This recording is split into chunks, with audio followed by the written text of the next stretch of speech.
Hi everyone, welcome to Nerds, Geeks, and Gamers, and tonight we're going to talk about the anime Frieren. And with me I have Ramon. Hey guys. And Raul. Howdy. Carlos. Hey everybody, just here to party and drink. And me, your new host. I'm just kidding, Michelle. No, Sylvia's around. She's just she couldn't make it today. She's camping still. That's extremely like I'm guessing you're camping, man. We all go to Superior because of camping. Let's before we start talking about Frieren, let's catch up. Michelle, you haven't been here with us in a long time, so what you been up to? I've been camping because Hey, no. that happens to be the trend here. I've been camping for months. I was really roughing it. No, I think I just kind of got really busy with the life and work and activities. Right now it's like convention season is right around the corner, so I'm gearing up for all of that. C2E2 is in 2 weeks. So I'll be there the full weekend, as will you guys as well. Some of you. Some of us. Definitely in 2 Definitely I'll be weeks. there. It is already in 2 That's weeks. so soon. So yeah, I'm just getting kind of like started for that, and Eisen and other ones coming up, and just kind of diving into all my usual hobbies: D&D, watching anime, cosplay. No. Amazing. You know, I'm so used to seeing you like cosplay when you join us for an episode. I so it's just, I know. Hold on. I have purple contacts because I'm gonna let you guess who my favorite character Definitely, in I think Frieren was. Yup. Oh, Fern. Eisen. Fern. Oh, It was not Eisen. Fern. Okay. Good. He got me with the purple hair, and anytime I see a purple haired character, I have to make it my personality because I have purple hair. Yeah, I like Dude, it. not to get ahead, but the second to last episode made me tear up because of Fern. Like I was like, oh my god, like I'm crying. And we're done with the show. Good job. Thank you for listening. No, it's funny because earlier I did see I was gonna say like, hey, Fern, and then through sitting here and talking for a little while, that went away for a little bit. Yeah. Well, Ramon, catch us up. What you've been doing? Man? Oh man, what have you been up to? Well, besides fatherhood, no, definitely actually catching up on some TV that I've been wanting to watch. For a second, instead of saying fatherhood, I thought you said like by the hood. I I'm like, know. oh my! I'm like, damn, you been gangbanging? I do live by Aurora. No, I'm kidding. It's all right. Just kidding. But no, no. Catching up on some TV outside of work and then being a dad. Lots of good stuff that I've been meaning to watch. Number one, Severance. Mind blown and everything. Like probably one of the best shows that I've watched recently. And Carlos has been like telling us forever, never. But you can't always get to stuff quick enough. And now that I did, I'm just like, yeah, holy crap, like more. And spectacular show. We can talk about it another time. We have to dedicate a whole episode to it. I just finished. No, we don't. Yes, we do. I'm kidding. Another one that I just finished, and actually surprisingly, I liked a little bit more than I thought, was Paradise. I don't know if any of you guys, besides Carlos, has watched Paradise. That was another. It's on my list. It surprised me. It shocked me. Not that I didn't think it was going to be good. I like the cast. Yeah, exactly, because of the cast. But no, it reminded me of a little bit, without giving too much. Well, I guess I can't because they'll kind of give it away. No, like Under the Dome, which is a shitty like kind of show. Forever ago, yeah. I mean, it wasn't shitty. It was fun. It just ended up kind of phasing out, and then you forgot about it, right? But I finished it and I loved it, and I can't wait for the next season as well. Yeah, I mean, for Paradise, like you'll watch the first episode knowing there's a twist, and you're like, "What is the twist? What is the twist?" And by the first episode, you know what the twist is, and then you can kind of enjoy the show. There is an episode where if you wanted to start with episode 7, it is going to be one of the best episodes of television that I've seen. Like, maybe not ever, but it's just like it's phenomenal the way it's done, the way it's like the stress you're feeling because everything's on a time clock, and it's a beautiful, great episode. And that actor, I'm forgetting his name right now. He plays Cyclops, and he's in Sonic franchise. He's so freaking good, man. I just like Marsden. Yeah, dude, I feel like he's one of those actors that you just kind of take him for granted, but he's just so fantastic in everything that he does. But yeah, I highly also recommend Dude, it. I loved him in The Jury. He was like surprisingly good. And actually in this show, like his character's perfect. Like, and I think Carlos has the point because he told me about the 7th episode. And I'm like, what could it possibly be? And I get it now why, and obviously being the first episode he watched me just kind of in the proper timeline. But no, I don't know. I was really impressed by the show, and like you said, Carlos, like he was a great part of it just because of his role, and it's funny just given the events that happened. But yeah, it's still good. And then aside from that, catching up on Invincible, I just finished the 2nd season, so finally caught up as far as like being able to ready to start the 3rd one. So perfect timing for whenever we talk about it, which I think is like next time. So yeah. That's about it. Nice. Second season was not great though, by the way. So I mean, not bad, it's not great. Yeah. That was the last one, right? Not the one. Not the recent one. Yeah, the one with the middle one. Yeah, I agree. That one relationship problems the whole way through. How do I break up with her? I don't know what to do. Just 2nd season was alright. Like there were parts of it that I liked. So when you said you caught up with Invincible, like you had not even watched the 2nd season, so you watched 2nd and 3rd all together. No, I'm not like all the way caught up. I'm just caught up to now that I'm at the 3rd season. So like I can actually catch up real quick in a day. But it was the 2nd season that I was skeptical about because I know. Oh yeah, you still haven't seen the 3rd season? I started like the first couple episodes. I mean, I hear it and I started getting spoilers, and I'm like, la la la la, and just no, dude, that's really great. That's really great to hear that you didn't really like, because right now those were when I first saw the 2nd season, I didn't think about it. It actually brought me down on Invincible. Like I wasn't as excited. So knowing that you just watched it and you feel that way, it's kind of like reassuring for me because I also kind of came out. But the 3rd season kind of does lift you back up. And that's why I started watching the 2nd one. I'm like, okay, so the next one's good. I guess I'll watch it. So.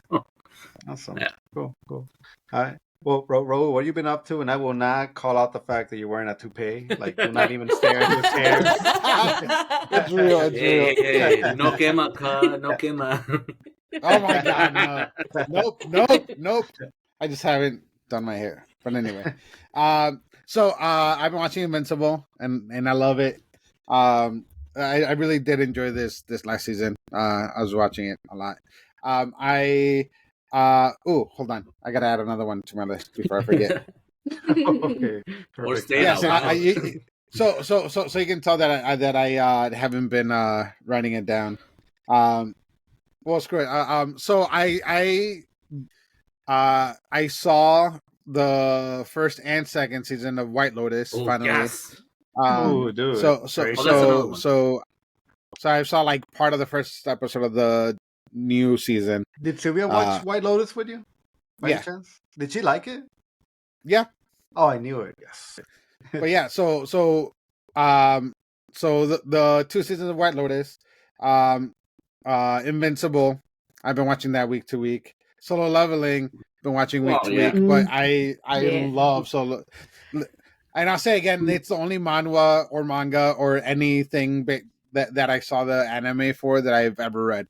So I'm you gotta tell me what happens next. I'm still on that cliffhanger right now. Like, oh my God, dude! I know. He's not really gonna tell us. Rebel hates spoilers, so he's good. Yeah. And Michelle, if you're interested, as soon as my current party dies out, because I feel like they're all gonna die in my campaign, I want to start a like solo leveling inspired campaign. Ooh. So that's awesome. What? Yeah, I already have like an idea with multiple characters that they have different ranks, and we'll talk about it later. Okay. I know Jose is in. Anyway. Do you do them in person or? Huh? Or do you do them in person or like virtual or? I do them in person. Tony used to virtual in because he was in Hawaii, but now he's in wherever he is. We'll talk. Okay. So I've been doing that. I started watching Severance finally, and then I got through it. I still haven't seen the last episode. Oh, you have not. So like honestly, I was just watching, and all of a sudden I was like, oh, there's no more episodes. I caught up. Yeah. So I think the last one I saw was like after the little outing that they went on. Michelle, have you seen maybe the one after. Also, you still got I have not. It's actually on my list because I've been hearing so much about it. Like everybody is watching it, and I saw it on my Netflix, and I was like, I'd check it out. Honestly, it's one of those jobs where, like, I think the biggest inspiration why the show succeeds is because if you hate your job and you hate going to your job, this is the show for you. I think that honestly, I feel like that's why a lot of people relate to it. Yeah. For that We've reason, all been in a job where we're like, oh, you know. I don't know what you're talking about. But it's funny because that's how it gets you, and then you already have these like you know preconceptions of like, yeah, I would do that, and then you watch the show, you're like, yeah, I don't know about this anymore. I take it back. But and it's funny because the first season is very relatable. The second season is weird, but like great weird, like fucking awesome. Yeah. No, I love that dude. The milkshake. Yeah. Milkshake. Yeah. Milkshake. Yeah. I love him. And especially his little jazz dancey thing. Yeah. Oh, that was awesome. Dude, the second season, man. Just wait till you get to that final episode. All right. You'll forget. Huh? You'll forget about that jazz dance with what happens in the second season. Okay. All right, so I've been watching that. I also started watching Silo. And honestly, that I love dystopian things, so that's totally up my alley. I have no idea what happened with Regina or whatever her name is. But I'm looking forward to finding out what happened in the show. Are you on the first season of Silo or the second? Yeah, in the first season. Okay. I'm only a few episodes in. I have thoughts about Silo, and honestly, God, I cannot recommend it the way I recommend like a lot of other shows like Severance, but it's enjoyable. And in the second season, I think once you get to it, you'll see why I'm even more like kind of not great about it, like the show. But it's watchable. I just don't think it's up there. Honestly, it's a lot easier to get into than Severance was. Well, like really? Rebecca, what's her name? The actress Rebecca Ferguson, is that her last name, or what's? From Dune? She, I love her. Yeah, okay. Yeah. She's the main like lead in the first season. So she holds the show a lot together, just her presence alone. And she's awesome. Yeah, I love her. She's awesome. Yeah, for sure. And this weekend I saw that Electric whatever on Netflix. Electric State. Oh my goodness! Yeah, Electric State. I saw it too. So can we talk about it for like a minute? Talk about it. I would say it was fine. It was fine. Put that on the box, on the poster. It was fine. No, it was fine. Like I thought I finished watching it, but like apparently I hadn't finished watching it, and then it was because it's still my like continue watching. I was like, what? And then I clicked on it, I'm like, oh, I guess I didn't finish watching. Where did you leave off that you thought you were done? Like, because the end is just like dumb fighting and stuff. No, like, okay. So honestly, like I was falling asleep, but it wasn't necessarily because of the movie. It was just like I was really tired, and it was a combination of things. So like parts of it, like I dozed off. All right. But it was fine. It took me a bunch of tries, also not because like I was getting bored by it, but I was just like, I can wait. So I just kept. I think honestly, I paused it like 4 times before I finally finished it, and it might have been in like 48 hours that I did finish the movie because I wanted to finish it. But it's just I remember I just kept pausing it and like coming back to it, and a better movie. You guys kind of enjoyed that one is Ready Player One. So I think all just watch Ready Player One. Yeah. Ready Player One definitely better. And then I finally saw Twisters. Oh, I still gotta see that. Yes, that's a good one. It was fine. Like, I think a lot of it's the nostalgia factor, like that you enjoy. Because I really love Twister, like the first one. Oh yeah, I love that. I loved it. I was obsessed. So watching this one, I love the cast. The characters. Good. Yeah. I like the girl. I like the girl. The fact that she could kind of feel it, and she was gifted that cool. way. Yeah. Mm-hmm. I like that about it. Yeah, but like I don't know. I feel like I love Glenn Powell. I fucking love him. But and I think that he should be the next Cyclops. But like I don't know. Like it didn't feel like a Twister sequel. Like it felt like a rom-com of some kind with Glenn Powell in it. And like I don't know who she was. She was fine. Like I don't know, like it didn't have like all these other characters and personalities that like really drew you in with like high stakes. I don't know. It was just like whatever. But I don't know. The first one was awesome, so this one was fine. Cool, it's hard to compare the two because the first one was so much better. I think I watched it over like a while back, but I mean, I didn't. Again, Glenn Powell kind of makes a lot of things good. Yeah, he's dreamy. His character grew on me because I remember I'm like, this dude's so like I couldn't stand him. And then I guess as the girl fell in love with him, I was like, all right, I'm falling in love with the character too. You're okay.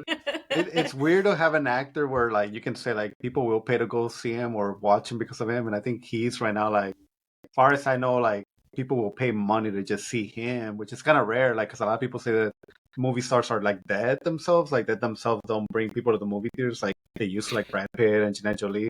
But when you think of Glenn Powell, I think he's actually doing that. He's actually bringing people to the movie theaters. So it's like, yeah, he's in a great spot. Sydney Sweeney. So yeah, I mean, did you watch the movie with them too? I mean, it's like I did. I mean, but like again, because you did the downer on her. I didn't hate it. I forgot you were a hater on Sydney Sweeney. No. It's just the scene where they're both naked on the cliff. It's like their reactions could have been so much better for them being naked on a cliff. Yeah. Like, come on, like that was like, such a great potential for the scene. It was just hilarious. But so wait, where you guys are saying that they added like the romantic element to the Twisters movie, and that's kind of what was a big part of it too.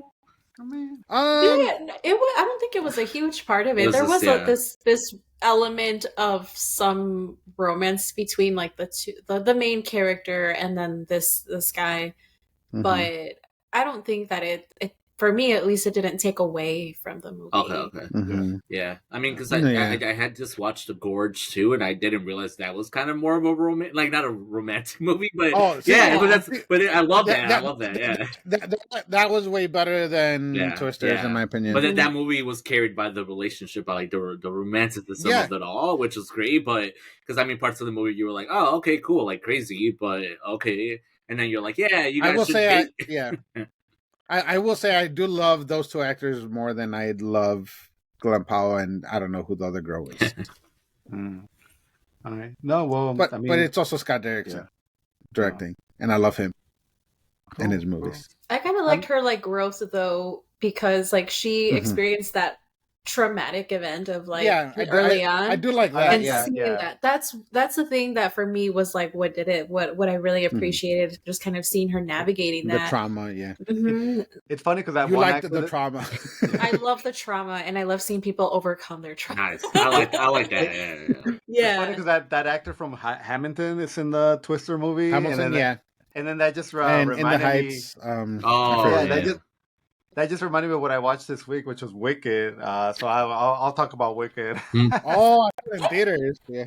Oh, you saw it in theaters? What did you watch, Carlos? Yeah. Wait, bro, you saw it in theaters? Yeah. I saw it live. I saw it live twice. I'm like, yeah. So I paid to see it live. I just didn't go. Okay. I saw it live, and then I saw it twice in theaters because it was that good. I still haven't seen the movie yet. So I'm like, I saw the movie. I prioritize Moana too, which, to be fair, I love Moana, so it's like, I saw that one too. Yeah, but I still got Wicked's on our list to like watch next time we're like not busy with the baby. So I think my problem is that I've seen so many other variations of the same, like of the Wizard of Oz. Like there are people either the show or other like. Oh yeah, I saw the show too. So I've seen so many things. Even that the one where the Spider-Man director did not too long ago. Like oh my god, I forget his name. Sam Raimi. Sam Raimi directed the Wizard of Oz with James Franco. James Franco, even that. Oh yeah, I saw that too. So I feel like I've been a little bit too burnt out with this world that like honestly like watching Wicked, it was fine. I kind of did like at the end like the twist where it's like okay, I see it now, like I see the appeal to like her potentially really being the good guy, even though like she's probably after that point in the movie, spoilers, like she's probably gonna like start possibly hurting like people because she's more on the side of animals.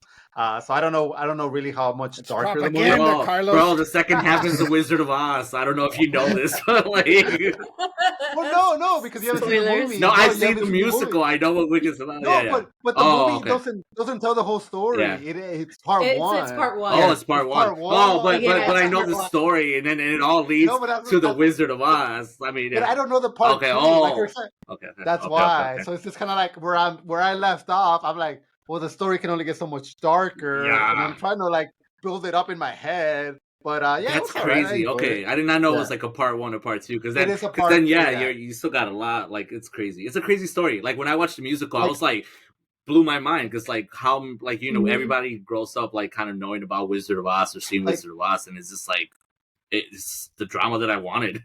Like, so for example, like I saw the Cursed Child not too long ago, like Harry Potter, the Cursed Child, and like I could tell if they were gonna make that into a movie, I know exactly where they would cut off like part 2. nice. And I'm like, damn, I guess that's like the thing possibly to do with music. Intermission. When you get to this point.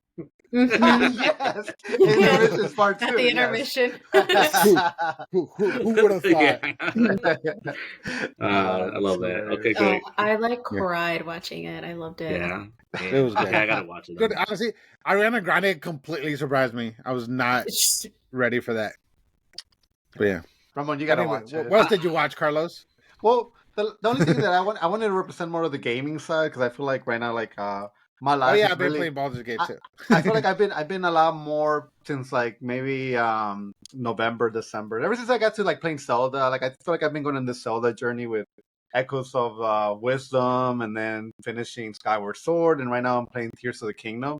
And dude, Tears of the Kingdom was a game that I feel like a lot of people not necessarily talk crap, because I feel like it was genuinely like, oh, this is a good Zelda game. But I feel like I know, I'm like, who are you talking to? No, I feel like genuinely from like the people that I listen to on podcasts that are like their podcasts all about gaming, they were kind of like went in there, weren't impressed, got out, and you know they just didn't finish the game. But like I can tell you from somebody that really enjoyed Breath of the Wild, like coming back into Tears of the Kingdom right away, I was like, oh my god, like I'm back to my home, like I'm back to being where like I belong. Like to me, this looks beautiful. It's great. The mechanics are nice. Dude, the mechanics are awesome. I really like. I said Ramon, like immediately the moment I was able to build something, I built this like super. I think I built like the coolest thing I could. I'm gonna be able to ever build, but I just started the game, so it's possible. Like you don't even know. It's possible that what I just built right now is gonna be trash compared to what I'm possibly gonna be building by the end of the game.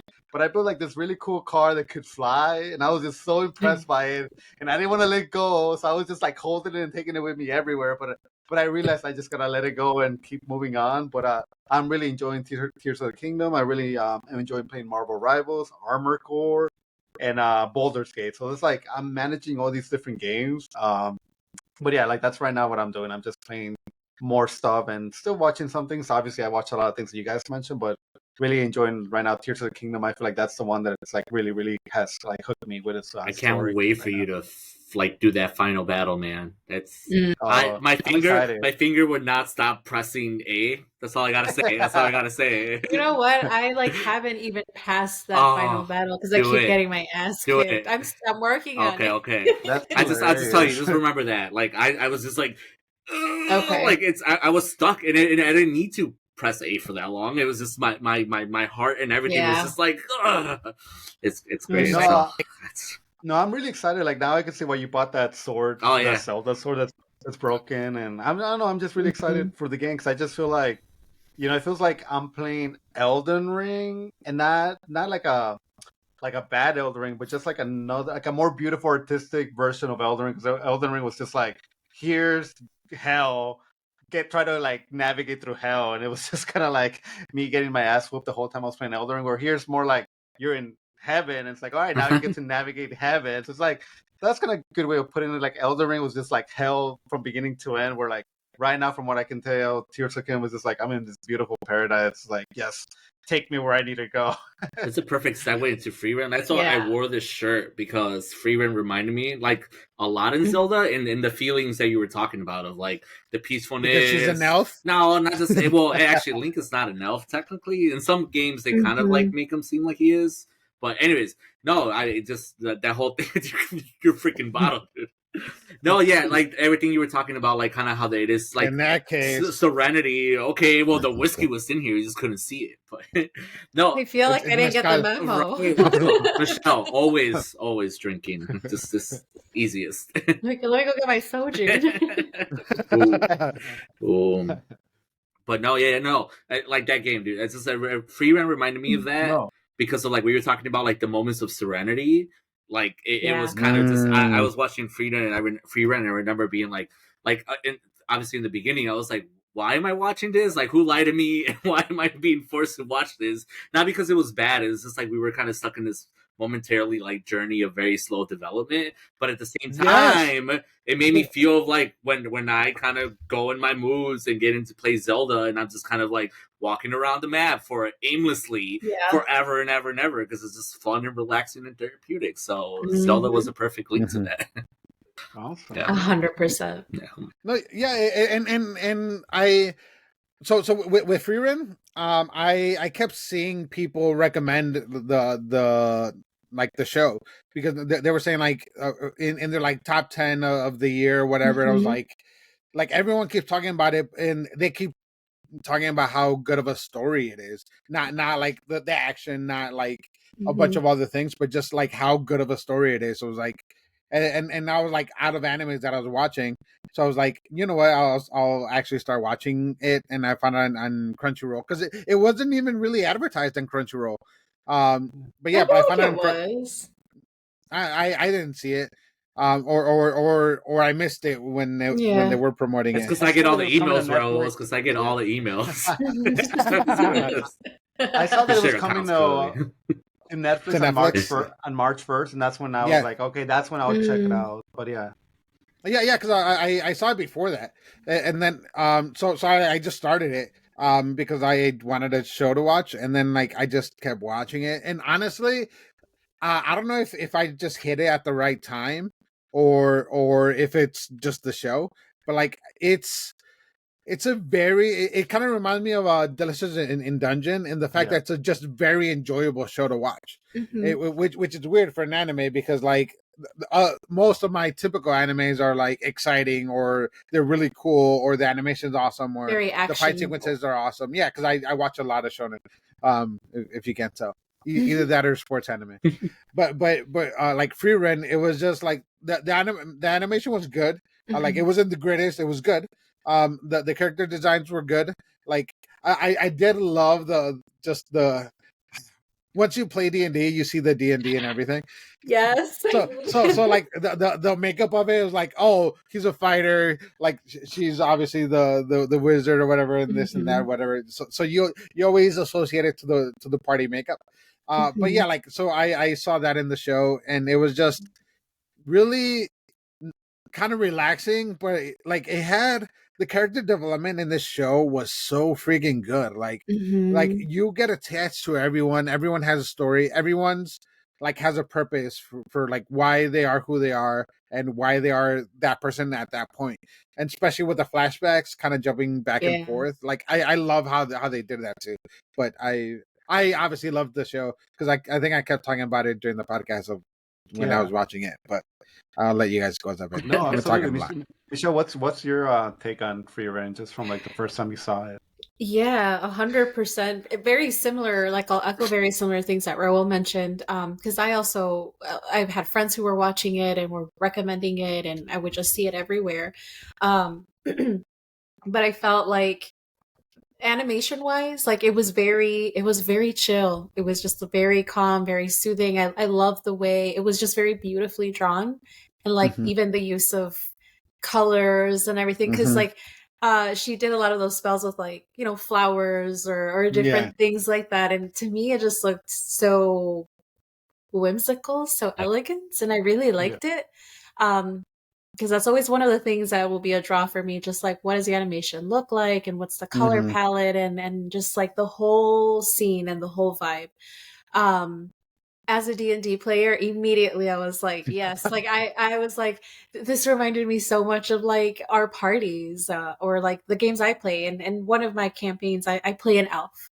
And I'm an elf paladin, so I'm not a mage, but I do cast some spells, and I'm like, oh, this kind of gives me like that same vibe. And I was also picking up like, oh, this character is that one, and like this is what they would be there. And just the character development too. I really appreciate it, because like, you know, we hear there's this whole like she's a legend, right? Like her and her original party, like they're like these big heroes in these lands. And I kind of like that we kind of saw her story in flashbacks, but they did it in like, depending on like what was going on. It kind of tied into what was going on in the modern time, in like that particular episode. Like it just kind of like resonated and further like help tell her story and for us to see her growth. And I liked her character, however. She just seems very standoffish, very cold. Like we're like, whatever. Yeah. And it was just like over time again. It's that power of friendship where like she power of friendship. The power of friendship. I'm gonna have to trademark that because I say it on every episode. Through the power of friendship, like she just really learned to grow and like just appreciate other people because she just was always just on her own, Yeah. So it was just really beautiful to see like how she got Fern, how their relationship developed, and her also relationship as now being a mentor to somebody else, and all of that too. So it was really cool. No, nice. Yeah. No. When I no, go ahead, Ron. Oh no, and I will say for the first time, the other thing that I liked about her, Frieren, is the fact that they kind of depicted what the perception of time, the difference in the perception of time is. Because elves, like in D&D or in like the Lord of the Rings world or in all of these places, like they live for like hundreds of years, maybe 1,000, maybe longer, depending on which lore you go through. But just the fact that in this show they explain how like 70 years is nothing for her, like it's only 70 years, and a human life is like gone within that time. So just the difference in perception and how she takes her time versus other people, and how they kind of rest with everything according to her. So how they dealt with that, I loved, because that was really the first time that they really depicted it to that extent. Yeah. You put the Lord of the Rings in my head, and I just keep thinking about like how she mentions that elves are possibly going extinct because they don't really think about like mating or like those like building actually like relationships like that. And now all of a sudden I was thinking about like if you watch The Hobbit, there's this one elf that's like super horny for this dwarf, and I'm like, that's why like the only time I've ever seen like an elf actually be thirsty for some like was that thing. Evangeline Lilly? Evangeline Lilly, yes, she was like super horny for that. For the dwarf. Yeah, I remember that. I think that's the only time I've ever seen an elf be horny for something that's like living. I thought you were gonna say you were horny for Legolas. I'm like, why? No, I did. Calm down. Legolas, he's like that too. Never showed like anything except for maybe it's funny. I think it's funny that you mentioned that, because I was gonna watch it because of the podcast anyways, but it's just again, I had my doubts in the beginning, but I think that's what kind of kept me more intrigued with the story, was like the perception of time was huge, especially because when you already knew that she had her heroes and her troop, and that's kind of like what supposedly I thought I was going to be the ideal, and it was. The whole fact that then all of a sudden freaking Himmel was like old and like tiny and like dead. I didn't even know that was right. So it confused me. When I got to that episode, I'm like, wait, what? Like, hold on. So now we just lost the whole part. Like, clearly this is going to be about people, like her surpassing people. And then I was more intrigued, because then I'm like, yeah, what is what is going to happen? And then just the whole idea that she's always like, oh, yeah, 10 years, no big deal. I'll just hang out here for like 10 years. And it's like, what? Like, I don't know. That concept of time was definitely like one of the captivating like points to it that at least gets you more into the show as you're watching it. So. Well, when I was watching the show, and the more I learned about Frieren and like her original journey with like that group of people, and I'm like, dude, like Himmel and you like had a thing, and you guys could have built something, except that when it finally came for you guys to say like goodbye or go your own way, and she's like, I'll be back in 50 years, instead of like Himmel being like, hey, like I'm possibly gonna either be dead or not around, like it just makes me mad that she like walked away from this group of friends and just thought that she could come back fifth. That's like the one time like throughout this whole show that I just felt so mad at her. Like I wish I could like talk some sense into her, like, hey, why did you do that? Like, why did you leave him? Like that he really like you could have had a life with this Himmel guy, and like you just like decided to like leave him behind, because you see throughout the whole show how much like he like specifically him like had like an impact with the way like she handled relationships, or she thought about certain things. I don't know, I just got so mad at her like thinking about that. But it's funny that you mentioned that. The whole show is people trying to talk sense into her. That's literally what it is.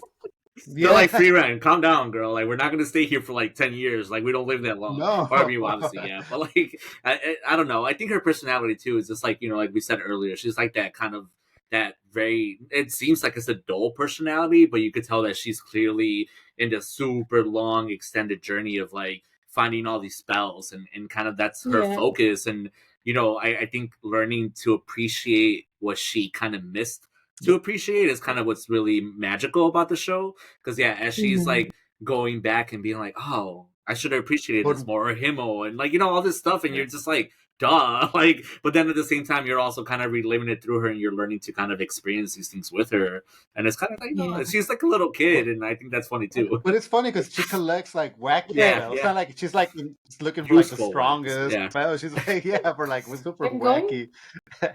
Going to what you were saying, Ramon, though, like I can also see it from her perspective too. Like, maybe to most people she's like hundreds or whatever, but when you're thinking about in elf years, like you are still fairly young, even though you've been living for a long time. Or for her to be like, so just, well, I'm just gonna do this to pass time. Well, if you live for like so many years, like why not? I feel like I would probably be like, I'll just kind of do something like this to just kind of like immerse myself into something that's going to take up a lot of time to fill that time. Otherwise, I'm a little worried about you guys because you guys are sounding like Omni-Man.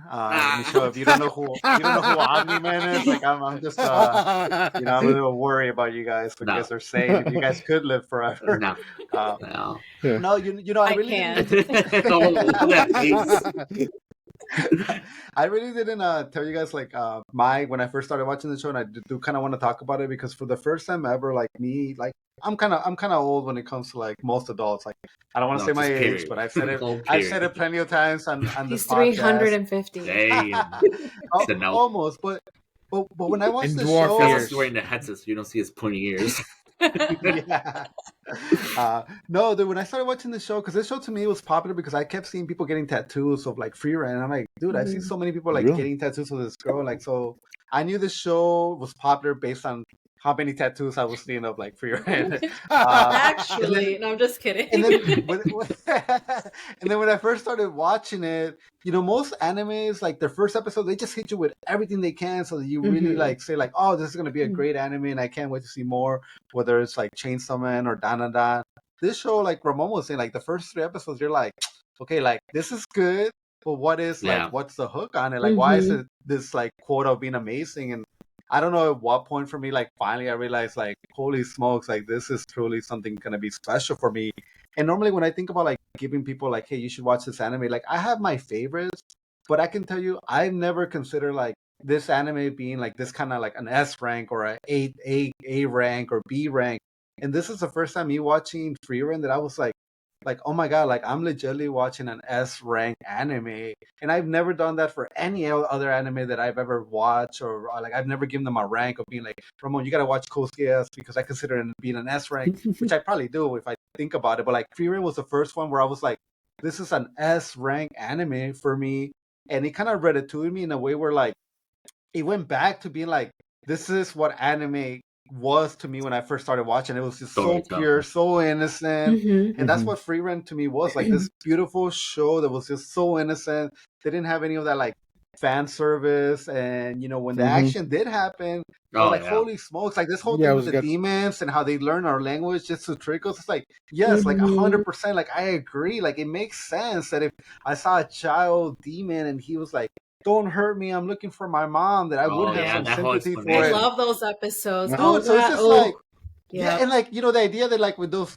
you know, I forget the guy with the axe, and you know, they fought those demons. I'm like, I had like zero that they were gonna be able to beat them without Frieren, and then like they did defeat them, and it was just so freaking cool. I don't know, man, this show just to me brought me back, and that's why I kind of wanted to talk about it immediately when I got to the point where like this is like making my heart pump of blood and excitement. Like I was like, Ramon, we got to talk about this. And Ramon, it sounds like from what everything you've been saying, like you did enjoy it. You did enjoy the show, And these were also, they were trained by the best too. I mean, he was trained by one of like Eisen. Yeah, Eisen, which was part of that OG group. So I think obviously relationships are huge in this show, and I think that's something that I really appreciate. I mean, like, yes, I absolutely loved it by the end of it. Not even like by the end of it. Like, again, I was being silly and saying like, why am I watching this show? I guess yes, because we do watch so much stuff that's so freaking like not just action focused, but like, you know, the plot twists are like in the beginning. Like you just kind of get everything first right away, because I get it. Like you're trying to hook people, viewers, to like stick with you to watch the whole thing. And this one did not. This one's just like a pleasant journey. And I know I don't remember the word you used, Carlos. I think you said pleasant, or like it's very like nice, or like the way that you described it. Peaceful. Yeah, it was something like that. And I was just like, cool. So when I started watching, I'm like, is that all it is to this? And not saying that I waited all the way to the scene where they say like Frieren the Slayer, because that's definitely was like when I kind of like drooled and I was like, oh, this is great. Like, why would I know more about her backstory? But no, it was the relationship of like her and Fern was like kind of what did it for me, because yes, of course, like she kind of got tricked by what's his name, by the priest to kind of taking care of her and you know, basically being her mentor.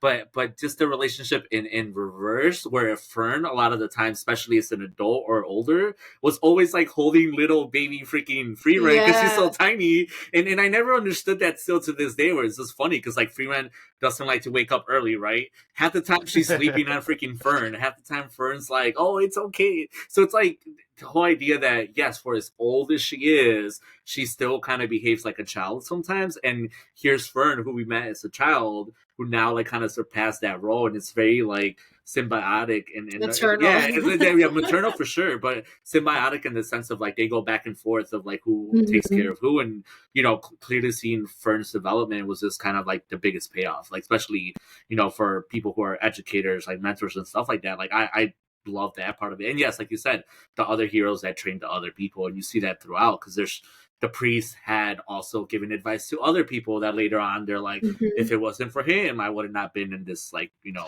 field and stuff. So yeah, I mean that part of it was huge for me too. Yeah, and the other cool thing too is to kind of go off of how it kind of subverts your expectations.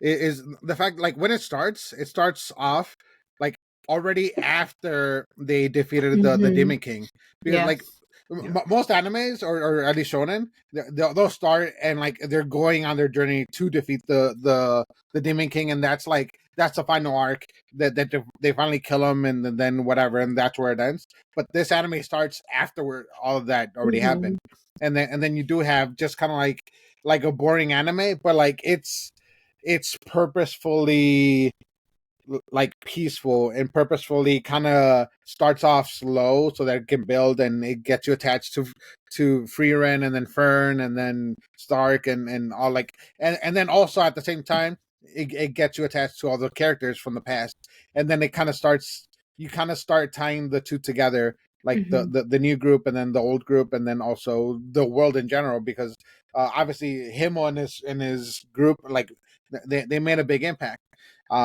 So and you kind of like 50 years later or 70 years later or however long it's been, like that's when Frieren's finally seeing the result of his impact of his short life that Himmel had, but he made a big impact in the world. Yeah, and she's finally seeing the fruits of it. I like how you kept getting like statues being made after him. Everywhere he went. First of all, the way he was about it was hilarious, because he was like, no, remember, like do it again, like always. But I don't know, that's a huge part, because I mean, yeah, like the Himmel storyline is also like great, because that is another way that she's learning, right? She has Fern, that she has him, and it's through the flashbacks that we get that. And I don't know, like after watching Paradise, it's kind of that same idea of like a show that's back and forth, and like present to past. And it's, you know, you think it would get confusing, but I think this show just makes it very like enjoyable to all of a sudden be like, oh, cool. Like right away we're seeing like the effects that had on kind of her real present life.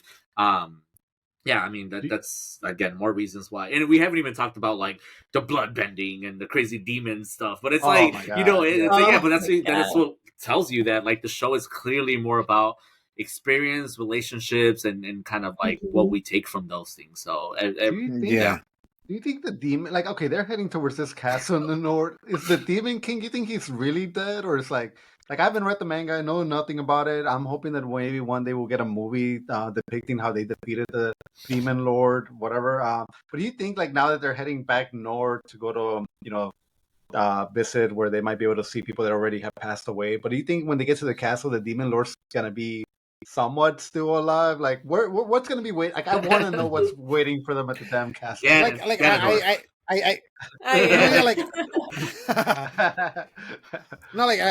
can't imagine the Demon King actually still being alive, considering how his people kind of all like fractured, they're generals in a way, because like that's the reason why she fought I forgot her name. Yeah, the girl with the scales. Guillotine. That was her nickname. Yeah. Yep. Oh yeah, it was because, yeah, because like she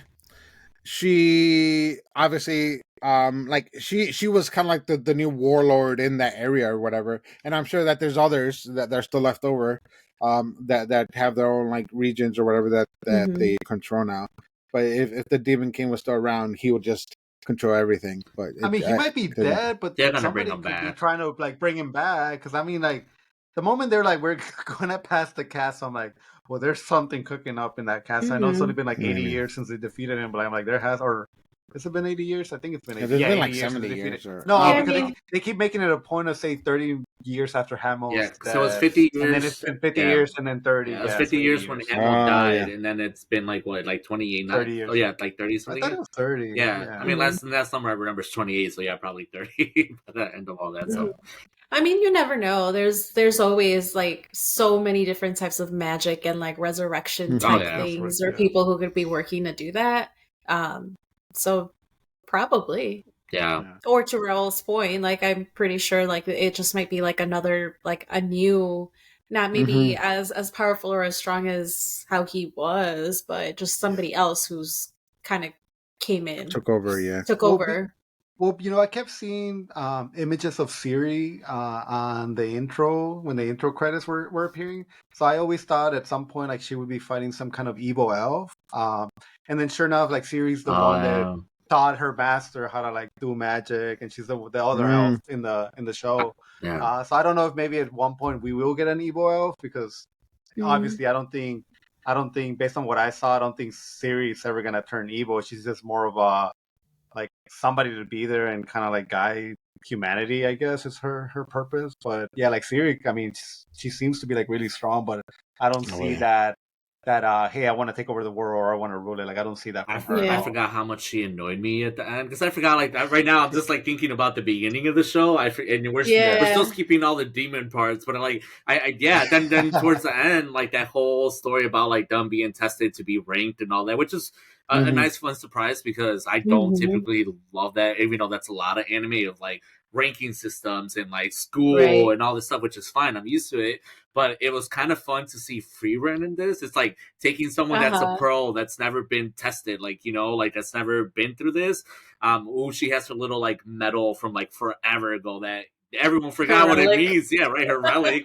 and now she has to prove herself again. But the one thing that's stopping her from being like the freaking S rank is freaking, what's her face? Siri. Who's just being a dick about the whole situation, because she never liked her as Flemma's like apprentice. And, you know, it's kind of those weird things of like, oh, here you are, like an elf kind of stopping another elf from progressing, when in reality, you know, she's like super strong. But maybe it's for a reason. Like maybe I was gonna say, because like Frieren did tell her, like, what is it? It's time for the humans, or it's the age of the humans, or something like that, and alluding like Fern is going to be better than I am. Yeah. And it's gonna be the one. Yeah. I think it's like, sure, like she has lived the longest out of like her entire party. But like she's like, I already paid my dues. Like I'm passing the baton just like everybody else did. Yeah. And not to mention that she's more fascinated by learning these other spells and like actually she has her own other thing. Yeah. Which talking about spells though, I love finding out that she's basically teaching Fern like nothing but like basic skills. I mean like basic spells and when it works. And then even the one that's modified, I forget the name of it now, but the one that's modified to kill demons. But it's still like considered to them. They're like, oh, this is so basic and it's so brand new. And then by the end, they're like, oh my god, like this, you know, it's like you power up just that one stat, like even though it's like a basic freaking spell, it's the strongest freaking spell because your power is like 10 or 100 or whatever. That's pretty cool too. Just kind of seeing that they're not doing anything super flashy. The flashiest is the random spells, right? Like the flowers. It's kind of like I parry everything. Yeah. Well, that's exactly what happened. Talk about the trick though. There is a trick to why she's able to like that. I mean, she's quick about it. But it's also the fact that they're hiding their true magic mana. That they hide their mana so and that's their true cool. power. This idea that it's just like you're thinking this is it, but in reality there's just so much more because everybody just wants to like be the most cockiest and the strongest and like look at all the aura I have when in reality like these other people like they're just kind of hiding it. And you're going into battle like especially with the demons. I can overtake them, and in reality it's just like no, you don't know what they're really packing. And even now, like I don't really know what Frieren's really packing if she does release everything. Like I think she's holding back a lot. Dude, especially now that people are using the word aura, like nowadays for regular speak. I'm glad we don't have that. Because can you imagine just trying to measure up with everyone like, oh, mine's bigger than yours? Like, wow. I'm an empath. Dude, after just watching Solo Leveling at the recent episode, that's literally what happened too, is a showdown of freaking who has the most power just vibrating off them. Like, I mean, but I do like that concept because in reality that played into the whole show quite a bit. And obviously, like, even when Frieren was learning that from Flamma, like her master, she was even like, what? Like, why? Like, why do you want me to just learn this one thing? And she's like telling her, like, this will change like your entire like future in a sense of like, if you learn how to do this, you will like have such an advantage over everyone. And, like I said, the simplicity of like spells being just kind of basic and then kind of this what's it called? Containing your aura is kind of amazing just to know that it's simple, but yeah, it's really hard to do. And, not many people can. So, yeah. And it's so different from like all the other kinds of anime that you watch where it's like they got the flashiest like things, like I think like Demon Slayer or Solo Leveling or whatever, like all of that. And they're just, kind of like blocking, like deflecting and hiding their true power. Yeah. Which that's a smart move. There's a lot of like side characters you definitely meet on the second half when they're doing this whole tournament and test thingy. One of the ones that I texted Raul when I like found out that the guy that could put like a fake image of himself had like he wasn't even like in the same like country or whatever. He was like home. Like he was just like I was like, this is fucking crazy. Like this is not even he hasn't even been there this whole time. It just kind of reminded me of Pain or whatever. He could just be in a bathtub and send his essence. And I was like, this is so crazy. Like I thought to me that was also a very like impactful part to find that out. Like that kind of like a twist. Like, dude, this has just been like been chilling at home in his pajamas. Yeah. Oh my god, that cracked me up.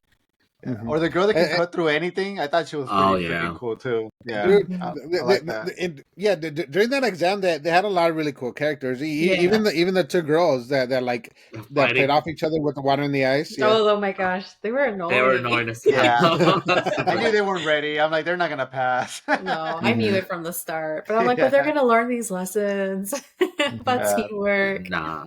And then friendship. I was gonna say, and then this whole time, freaking Stark is just chilling in the neighborhood, just kind of taking care of people. Being a hero, though, that's great. Being a hero, I really loving him. I didn't want to like leave him out because him being the warrior, like I love that first scene where he's fighting the was it a dragon? Like the first monster that he's fighting, and he's like freaking out, and he's like Frieren, help! Like like final blow, and she's just kind of chilling, like. Yeah, bro, you did it. Like you're done with this dead. And then it's like to me, I'm like, holy crap, like that's awesome to just know that again. The show was downplaying him, but then he ultimately, because he's been learning from Eisen and he clearly has the potential. He didn't know his own power. I want to see what he does. I want to see how good he is. Other training, you saw him training and pretty much creating the canyon on the mountain just on his training alone. Yeah. And then when Fern saw him, I was like, oh, this is why the dragon hasn't been around. It's because he's been here training every single day. That's true. No, I think out of everybody, me and Ramon would be Stark because your hands are shaking. Because we would be so friendly. The town would love us, and our significant others would be like, "Why the hell does everybody love you? Like what the fuck is going on? Like why?" Because it just seemed like everybody did like end up loving him. Like by the time they were done training or whatever, it's like, dude, you like know everybody. But it's funny because actually it does relate a lot. Like right in any I say games because I don't play D&D enough, but it's like in games like Gauntlet, like games that have like these classes and stuff like that. I don't tend to pick mage ever. Like Diablo, right, was the last game that I played like that. Why? Like I eventually went like my fourth profile was a mage, right? But at the same time, like or sorcerer. But I always want to start with the warrior or someone like that. Not because I'm like, oh yeah, strong and stuff. But it's like, well, you were a necromancer. Yeah, right? yeah. That was absolutely my favorite, and that solo leveling is kind of like really feeding into that. Yeah. But yeah, so you got to be emo first, right? So necromancer, yes, get that out of the way. But then after that, I love the idea of just like strong, like powering up your strength, right? Like being strong, having this like and the same thing with Zelda, right? Like in this game too, I spend so much time not necessarily powering myself up so then beat up the bad guys easily, but it's just how it happens. Like I love exploring, I love being around and just like refining my skills. And then when it does come down to it, it's like, oh, so what? I'm a little stronger than you are. Done. Like, but I don't know. I think that's why I like to start quite a bit. Like and the idea that he was learning from that, and he was doing the simple tasks, the simple things to help the community, and people love him for that. Like that was why Himmel was so like what is it called? Constantly, yeah, it's so loved and so influential to Frieren now that she's kind of going back and being like, oh, I didn't know you, and not enough. Yeah. No. And any other favorite like characters, Ro, that you kind of like that are just kind of maybe were there? Like, for example, like I mentioned the girl that can cut through anything. Anybody? In some ways, that old dude that was taking the test, what was his name? Denkin. Dude, I really liked him because like, he kind of played that role of I guess like the old wise, kind of like the grandpa of the whole group, where he was trying to like play it smart, but like you knew that he was strong, but like no one really listened to him or. Well, I like when he met Cecilia, that she's like, for that second, you were thinking about how to like defeat me, and it's like that's why she kind of passed him, and I'm like, oh, that's so cool, like this idea that like just because you're not showing fear and you're actually thinking like, how do I take this being down? Yeah. Oh, dude, and we haven't even talked about the maze either, or that dungeon. The last one they all did. Yeah. Yeah, because that was intense. Because, like, if you think about it, that's probably the worst situation is to have Frieren there. Oh, with the clones, shadow clones. Yeah. Because, like, all of a sudden you got all these clones, and then you also have that proctor lady that was going around like killing everybody because she was surprisingly strong. With the hair, with the hair, the hair, yeah. It kind of reminded me of Medusa from Then Humans. But that's what I'm saying. Like this, like her, for example, the one with the hair, like super cool, could take everybody down. But then there was the one that she was able to cut her because to her hair was meant to be able to, like that's the mentality. Like paper, you can cut paper, you can cut cloth, you can cut hair. Yeah. So it's just like this mentality that's like hair. You gotta believe you can cut it, and then you can cut it. It was so crazy. Like even though they didn't show it, just like I believe that she did F her up, like.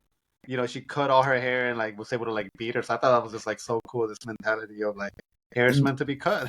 No, but the Frieren dark clone thing again. Another reason why we're just dark. Yeah, that's really the real reason why I did it. But like, I thought that was crazy. It's like, how do you? What was that ability she used?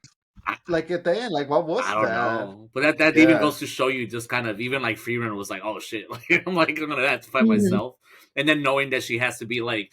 More strategic than just going head on because like in those situations where you're fighting your clone or you're fighting your equal, it's like the amount of like I mean this is obviously not from experience because I've never fought myself, but it's like from the shows, from the games, it's like you have to have some sort of advantage, right? And the mirror's like, let's go. What do you do? Like you have to have like be strategic because if you're just going straight to like those basic things you do or the skills, like it's just it has to be more. And I think that's always a great fun test. I didn't expect it for this one. What did you guys think about the girl with the green hair? The one that was very like sadistic and like wanted to kill everybody and oh yeah. Do you remember who I'm talking about, Carlos? Oh, that the one that can cut through everything. Yeah, that's the one that I've been. Yeah, but what did you think about her though? Because she was just a little wild card, like just wanted to be reckless and. I mean, I thought she was gonna be evil, but like from what I saw, I don't really. I think she's just she's powerful and doesn't really think second thoughts to what she's doing. She just does it. Yeah. So I Like mean, but I like impulsive. her Impulsive, attitude. yeah. Like I just like her attitude a lot. Yeah. Yeah, I feel like her kind of character, like you see in a lot of different animes, like that just like impulsive character who's just really like rough around the edges. Well, Michelle, how hot was the guy that could like lock you down with his just staring at you? Come on, that dude. I forgot about that dude, but that dude was fucking cool. I'm like, dude, hell yeah! Like this dude's just like training battle, knows his shit, but he's like technically has like a very sweet spot and can like might actually like let you live or whatever, like forgive you if like nobody's looking. But I just thought he was so freaking cool. Like to me, that's like the perfect depiction of like what I would want my character in this world to look like. Yeah. Can we talk about the what you call them, the bloodbenders? Oh yes, yeah. Oh, because that part was like I was just like so into. I was trying to like do some work while I had this in the background. I couldn't. Yeah. Was just I couldn't. I was just like, oh my god. He has boss level energy. That's the problem with that dude. He has like boss level energy. He had aura, as the kids but see that's definitely the point where you get like even more intrigued because they're like, okay, cool. So this show also has like some crazy like freaking abilities. Because just like Battle of the Demons was probably not going to be crazy enough, but it wasn't like a simple, "Ooh, I'm a demon, I'm going to do like this spell." It was like freaking crazy, blood manipulation, and then kind of not even just like you're like, well, again, you have to cut yourself to like be able to take your blood out. That was really cool. Like it's always like like other characters that we see in other anime. It's like Chozo. Yeah, Chozo's one of the better ones too. That was like this is like so giving JJK vibe. The only bad blood manipulation person that I've seen in anime is Power, and that's only because she passes out because she uses too much blood. That's like, and I find that so stupid. This idea that like a demon could give away too much of her own blood and pass out. But yeah, I think that was so cool, man. And then his like underlings that worked with him also had pretty cool. Like the one guy who just tried to go after Frieren with the strings. Oh my god! Yeah. Was he like the guillotine or something like that? That was crazy. What I didn't understand why the small younger female demon wasn't able to cut Stark, but I guess it was the fact that she wasn't as strong with her swings. Is that what it was? Like why she wasn't able to cut him in half? So the whole thing with him was that like she knew like how to fight in the style of Eisen. Which was his master or whatever. But then like there was a point where he realized that like, I'm gonna go like all out in this fight, and I know I'm gonna die because he was expecting Eisen's strength and to go along with the style. Because he always thought that Eisen was stronger than him. Yeah, and then like when he like finally realized, you know what, I'm gonna go all out because I don't think I'm gonna die because she's not Eisen and she's not as strong as him, even though she's using his style. Yeah. So it's kind of like the fact that you can like imitate something, but it's not gonna be 100%. And then that was kind of the case with here. Like he went in like being ready for both of them to die, but because she wasn't as strong as his master, like he was able to live from that battle. That explains it. Yeah, that's kind of what I figured. Okay, cool. You know, we haven't talked too many about monks, and like the only thing I'll say about the monks that I like also in this world is that they like to drink, they like to gamble, they like to party, and it reminded me a lot about Inuyasha. Yeah, it reminded me about Inuyasha and that monk that hangs out with Inuyasha. Priest. In D&D, I play a monk that is very much modeled after Oroku. That's funny. Yeah, he's great. Always like trying to feel up on the ladies and shit. Not great because of that, but it's just funny. No, but just like I crush a lot. Yeah. I'm not a player. I just crush a lot. They're holy man, and they shouldn't be doing this. Then you're reckless and all that. Yeah.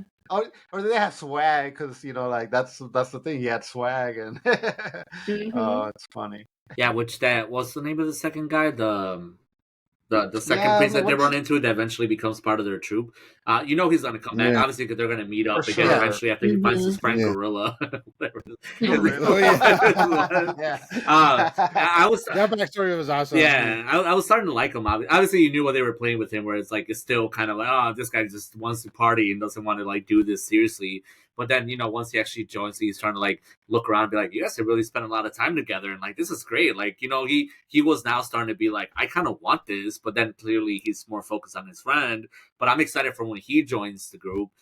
Rejoins the group, and then that's kind of like the new team up, right? They'll finally have a healer. Yeah, and there'll just be a new team up, and that's kind of like, that overall sense of this. I still like that component that it's like, yes, then eventually you'll have another team battle going against the possibly new Demon King or whatever, and so yeah. But that was funny when that snake bit started. And it's like, oh, you're gonna die, and then he came and like cured it.